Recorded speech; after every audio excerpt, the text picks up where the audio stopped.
Now available to pre-order is my latest documentary, The Untold Story of No Retreat, No Surrender. I spent the past year working on this. I'm really proud of it. It was a lot of fun putting this together, and I'm excited to see it finished and finally coming out. It details the making of the film when Hong Kong action met Western filmmaking, with interviews with the cast and crew, plus contributions from some of the best action stars of the genre. We cover Bruceploitation, the shooting locations, the sequels, and the film's catchy soundtrack. The Blu-ray is limited to 1,000 copies, it comes with additional special features, and it's region-free. Visit returnofclassics.com to grab your copy.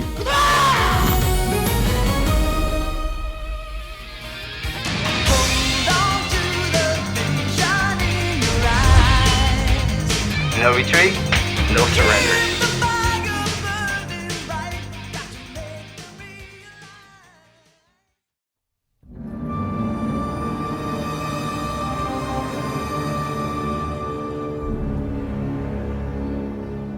The sci-fi classic Outland has finally come to 4K Blu-ray from Arrow Video. The film first arrived on the big screen in May of 1981 in the USA and made its way to the UK 3 months later. The director Peter Hyams had originally wanted to make a western, but the film studio said the genre was dead. By the late 70s and early 80s, it had run its course, so Peter thought, well, I'll just take the story and put it in outer space after seeing the success of Star Wars. Peter took inspiration from the western classic High Noon and swapped its setting for a high-tech mining facility on a moon off Jupiter. The film performed okay at the box office but didn't bring in a huge profit for Warner Brothers. It did review well, with many drawing comparisons to High Noon. Roger Ebert and Gene Siskel were split on their views, with Roger giving it a thumbs up. He was impressed by the visual effects and loved Connery's performance. Gene said Sean was the only good thing in the movie, as he felt the villains were weak and did stupid things. For the film story, we find the new Marshal called O'Neill, played by Sean Connery, who has a bit of a reputation for being difficult, and he is having troubles at home as his wife is desperate to return to Earth.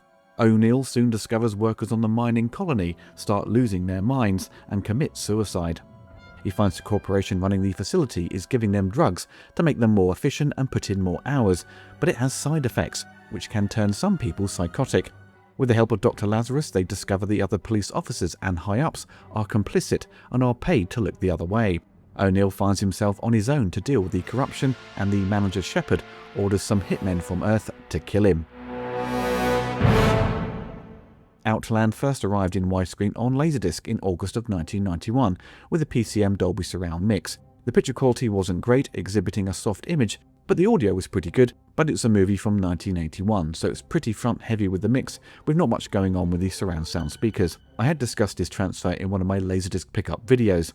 It would arrive on DVD in the early days of the format in 1998. First turning up in the USA, it was a non-anamorphic presentation, but it did feature a Dolby Digital 5.1 mix, which I imagine was taken from the 70mm 6-track audio, which was boosted at the time with extra bass under the name Megasound. Online, I found a few complaints about the picture and the poor presentation. I would buy it on DVD when I got my player in the late 90s, and the UK version was enhanced to 16:9. I think Warner Brothers saw the complaints, and outside the USA they corrected the picture. At the time I didn't have an issue about the picture quality. I had never seen it in widescreen before, and it was certainly going to be better than a crappy pan and scan VHS tape.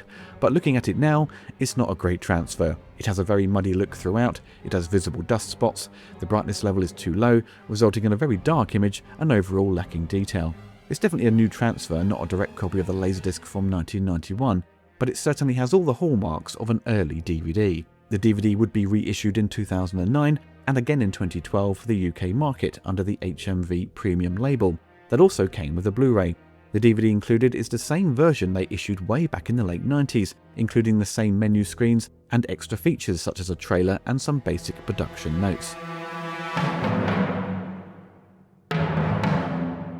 In 2012, Outland arrived in the HD format with a new transfer, and it included a very informative commentary by director Peter Hyams. The image on this Blu-ray is a massive improvement over the DVD. There has been a conscious effort to clean up the picture and balance the colours and black level. Outland has always had a smoky and hazy look to it, so it's never going to be super sharp unless it's a close-up, and Peter Hyams puts the actors into really dark areas with spots of light. You could argue it's a bit excessive in places. He's filmed The Relic from the late 90s, takes it to the extreme, making it difficult to see what's going on, but with Outland it's a creative choice that works in its favour. There's no visible DNR, all the grain is visible, so no detail has been scrubbed out, and it reviewed well at the time for its picture and sound quality.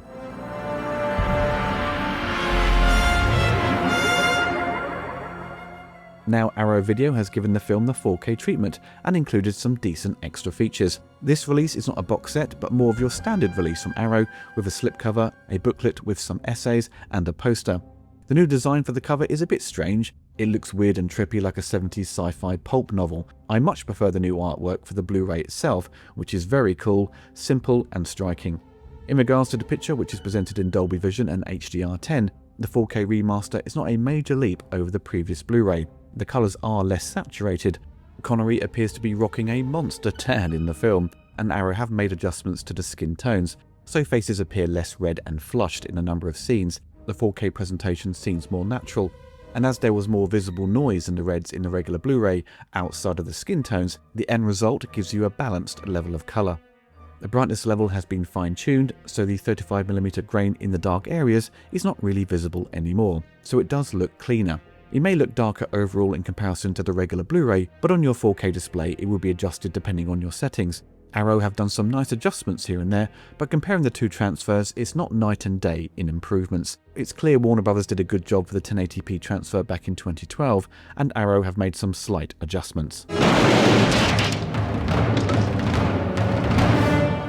On the audio side of things, it comes with a 2.0 Dolby Surround track, and a DTS 5.1 mix, which is carried over from the previous Blu-ray. Both mixes are very nice and well balanced. The stereo track does appear to have stronger dialogue, as it comes across as a tad louder, but the DTS mix does give better separation of the channels naturally and has a wider soundstage, making Jerry Goldsmith's great score come across really effectively. So if you are a fan of the film, you are well served with both audio options. With the special features, it includes the previous commentary by Peter Hyams and a new one by film critic Chris Alexander. For the new interviews, we have one with Peter Hyams called A Corridor of Accidents, which runs just over 50 minutes. Peter sits down to talk about how he started his career as a photographer, then moving into documentaries and directing TV movies, and got his big break with Capricorn 1. It's a very honest interview. The guy is very self-deprecating and mentioned he doesn't like to watch his own movies once they are done, as he sees all the mistakes. Next is an interview with director of photography Stephen Goldblatt, which is recorded over a webcam. Thankfully the image isn't too bad and the sound is solid. He chats for nearly 30 minutes about his career leading up to Outland.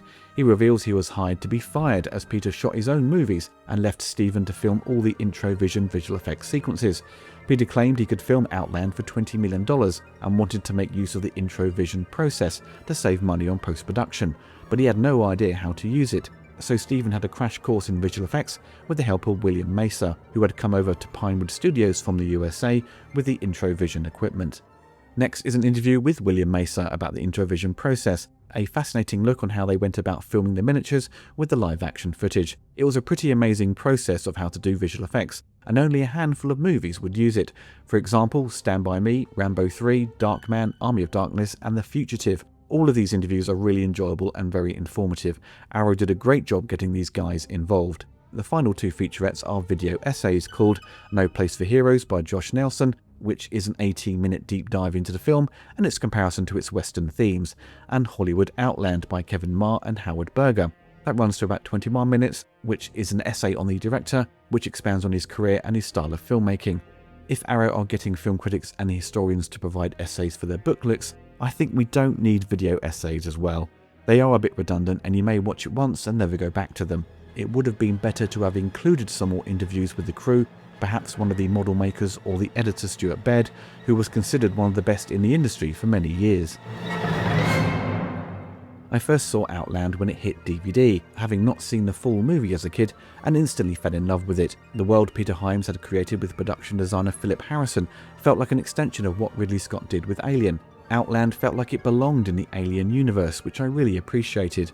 Having O'Neill left for himself to deal with the corruption with no help from his staff created a great thriller that had an awesome sci-fi backdrop. It's not an action-driven movie, which may put some people off, or some young people may find it a bit slow. When the action kicks in, it's not flashy and it's a tad by the numbers. The finale has Connery suit up and go into space. You can't really create a fun action sequence in space because everything is slow, but when he is being hunted on the space station, it's really good.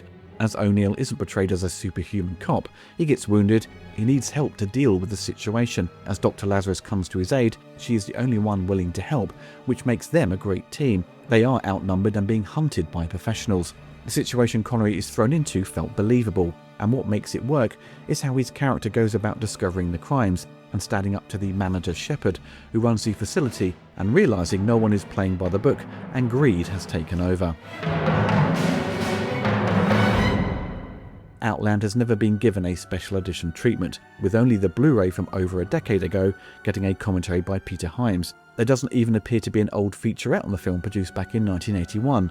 Outland is often considered an underrated movie. It does seem forgotten about and only mentioned in passing comments when people list sci-fi films from the 1980s. So it's great Arrow have put the effort in to give fans something more than just a 4K transfer. The new interviews are a great addition, making it a worthwhile package.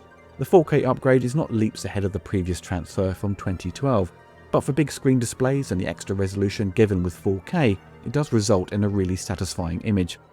If you've never seen Outland, definitely give the film a watch. Behind its high-tech presentation is a classic story that at the centre has a guy who upholds the law and is stubborn. He is not forgiving to get the job done, to stamp out those who are corrupt and selfish in their desires to line their pockets. Even if you don't have this sci-fi setting, the story would still work, and that's why Outland stands the test of time.